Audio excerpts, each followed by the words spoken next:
Mata. Uy, gumagamit siya ng stick type controller. Most of our controller here are called plant type kasi may pistol grip na and steering. But then is using a stick type controller. So medyo old school controller yun. Okay. First round. Go!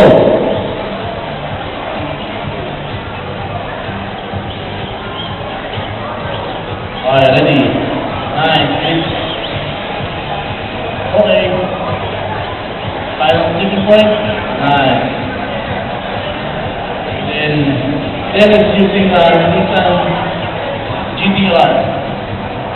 The latest supercar from Nissan. Okay, second round.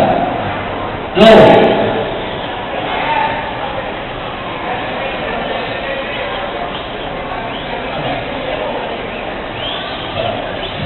Nissan GT-R na lang para sa ngayon. Hindi na para sa Skyline.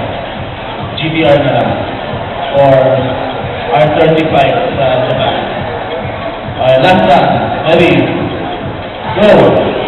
RCD, next. Nice.